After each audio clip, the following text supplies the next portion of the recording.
Elkmont Ghost Town. Why was it abandoned? What does it look like today?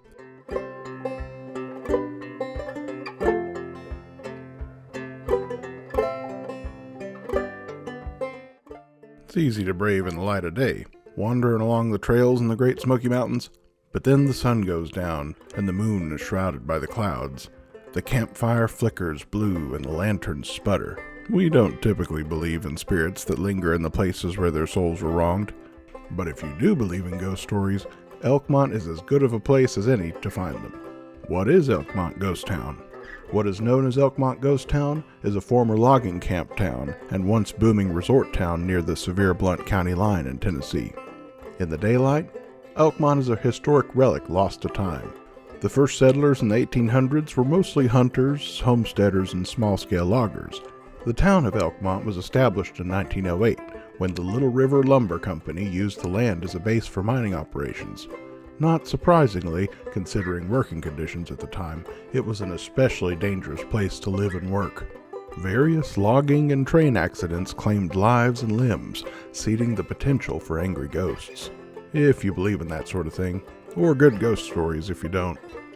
2 years later, the company began selling plots of land to rich families from Knoxville and the surrounding area for hunting and fishing cabins.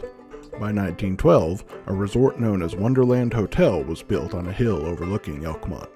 In 1919, a group of elite businessmen bought the resort and rechristened it the Wonderland Club. Socialites from the club and the Appalachian Club gathered weekly for dances, live music, and horseshoes.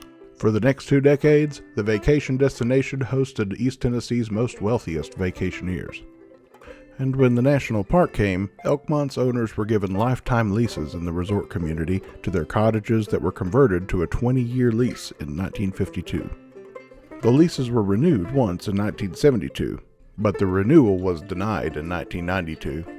The buildings were then scheduled to be torn down. However, many were saved when they were placed on the National Register of Historic Places. Buildings and lodges in the Elkmont Ghost Town.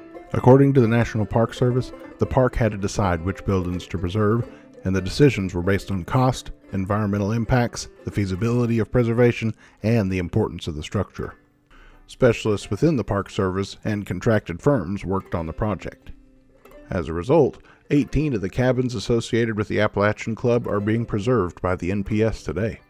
One by one, each cabin will be refurbished until all cabins near the Appalachian Clubhouse appear as they were in Elkmont's prime. The buildings that were not marked for preservation have been removed.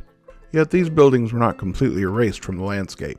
Some traces of their existence remain. How long is the Elkmont Ghost Town hike? Visitors can explore the Elkmont area on foot. The Elkmont Nature Trail is a 0.8-mile loop. If you travel along the Little River Trail, it's about 4 miles, and the Jakes Creek Trail is about 2.7 miles. You'll find a series of foundations, stone chimneys, and stone walls. These are the remains of the once thriving vacation resort. And finally, the Elkmont Campground in Tennessee. Nearby, the Elkmont Campground is the largest and busiest campground in the Great Smoky Mountains National Park, and is around 9 miles from Gatlinburg. Reservations are required to camp in the Elkmont Campground, which is typically open from mid-April to late November. Have you visited Elkmont? Know of any ghost stories? Let us know in the comments below. Don't forget to like, subscribe, and hit the bell so you don't miss our next video from thesmokies.com.